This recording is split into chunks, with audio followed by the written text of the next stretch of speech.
On today's horror news, a Texas Chainsaw Massacre TV series is on the way from A24. The Faculty's Clea Duvall joins The Last of Us. Konami seemingly confirms a new Silent Hill game for this year, and Popeye's back for more carnage in Popeye Returns. Hello and welcome to What Culture Horror. Myself, Andrew Pollard. Hope you're well. I hope you're good. I hope your week is going as well as possible. And I say that because if you are a long-standing fan of the Texas Chainsaw Massacre franchise, chances are you're probably really happy right now, for there is plenty more TCM goodness on the way. Whether it's going to be any good, though, I guess that remains to be seen. But this news comes via Deadline, with A24 having won the rights to the Texas Chainsaw film and TV rights. And not just that, but a TCM TV series is now in the works, with Strange Darling and The Long Walk's JT Molnar overseeing that series. Glenn Powell and Dan Cohen will executive produce through Barnstrom, along with Spooky Pictures, Roy Lee of Weapons, and Steven Schneider of Paranormal Activity, Stuart Manishill of His House as well, Imagination's Ben Ross of Late Night with the Devil, and Excurbia Films' Kim Henkel. Now, Kim Henkel, longtime fans of the TCM franchise will know that name as the co-creator and the co-writer of the original 1974 movie. Excurbia's Ian Henke and Pat Casti will also produce, and they, along with Kim Henkel, worked on the 2022 Texas Chainsaw Massacre, which, yeah, for me, let's just say that might be the worst movie of the entire lot. Just such an awful film with so many unlikable characters. You bring back Sally Hardesty in such an underwhelming way.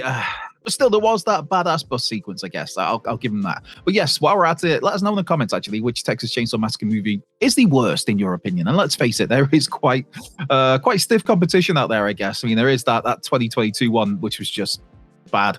There is Texas Chainsaw 3D, which was awful. Leatherface was another stinker. I mean, the Texas Chainsaw Massacre franchise, it's a bit of a strange one, where the first movie obviously is an all-timer, one of the most influential and important films in not just horror history, but film history, period.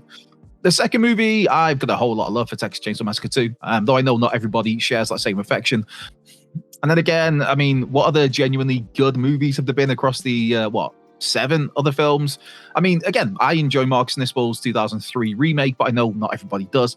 And TCM in the beginning has a great ending, even if the rest of the film is, a little so-so, shall we say. But still, this IP, it's one of the most iconic in horror history. Leatherface is one of the most iconic characters in horror history. And hey, I'll still have a dabble with the TCM video game now and again, even if it's not been the same, man, since they depowered my cook a year or two ago. Just killed it for me. I should probably add as well that not just is a Texas Chainsaw Massacre TV series in the works from A24, but the new movie is also in early development from basically the exact same people who are involved in the TV series, apart from JT Molnar is not involved in the movie. Now, on this latest news, Molnar put out a statement here that I've said publicly that I'm not interested in remaking perfect films, and the original Texas Chainsaw Massacre is a perfect film. Toby Hooper and Kim Henkel created something bold, transgressive, and truly seminal that holds up even today as the gold standard for horror. When the opportunity for a long-form exploration into this world arose, I saw it as a fresh way in, as well as a way to honor the existing folklore. So, let us know how you're feeling about exploring the world of TCM in a TV setting. I mean, you have more time to explore characters, to develop characters, to delve into more compelling, longer form stories.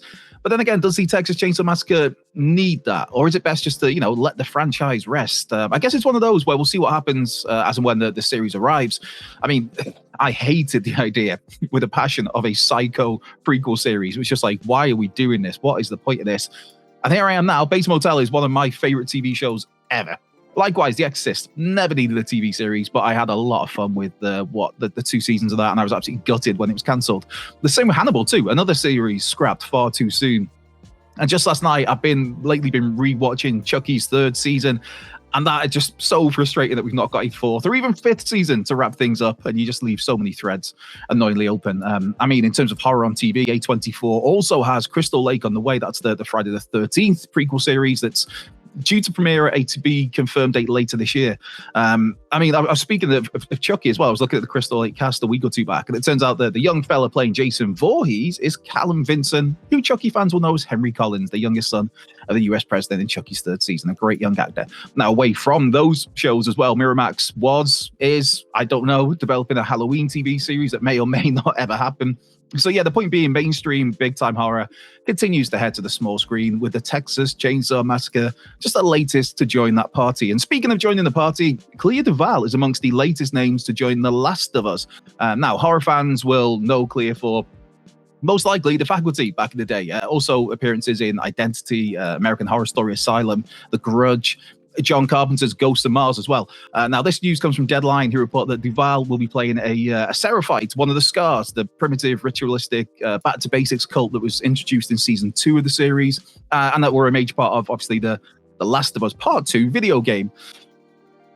Oh, man, even now, these years later, when I think of the Seraphites, I think of Lev, and I get all kinds of queasy thinking about that little Skybridge walk, I guess you call it, with Abby. Just, oh, no, absolutely not. Anyways, as well as Clea Duvall joining The Last of Us, Jorge Lenderborg Jr. will be a part of Season 3, replacing Danny Ramirez as Manny. Ramirez is unable to return to that role due to scheduling conflicts. For horror fans, they might know Jorge for the Night Teeth vampire film that came out a few years ago, or, I mean, hey, maybe better known for Bumblebee, which is just, that was such an enjoyable movie that I had such a blast with. Did not expect that to be any good, and it was brilliant.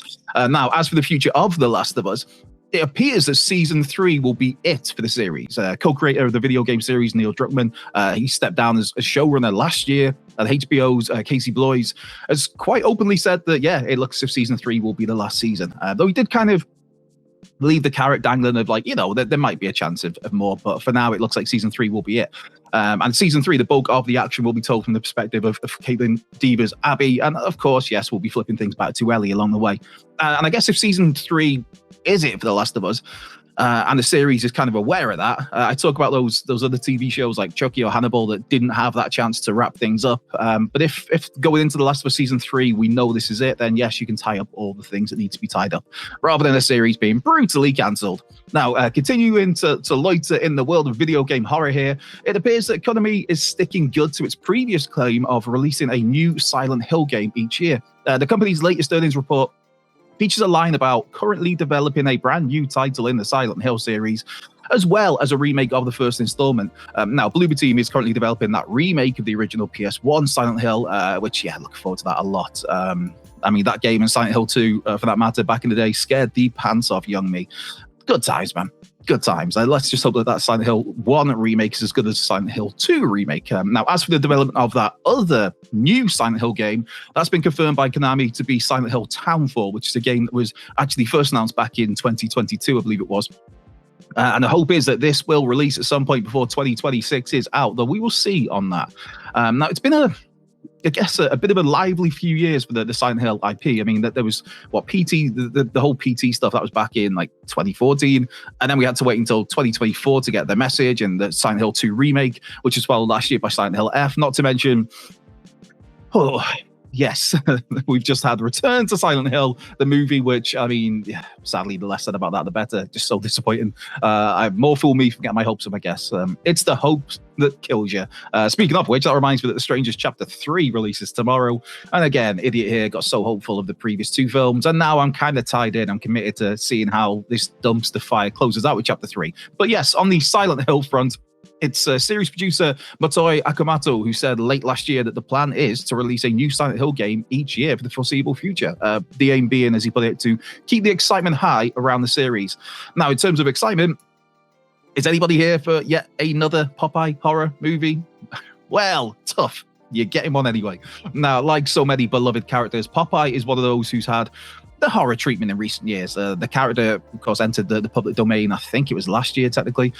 We've had Popeye the Slayer Man, which I'll give you props there for the title. There's been Shiver Me Timbers, but the first of the bunch was Popeye's Revenge from ITN Studios, which, yes, that is the company behind, amongst other things, the Winnie the Pooh Blood and Honey movies, Peter Pan's Neverland Nightmare, Bambi's Reckoning, those Jack and Jill films as well, and Cinderella's Curse. And now, you guessed it, Popeye's Revenge is getting a sequel. Yes, Popeye Returns, it will be called.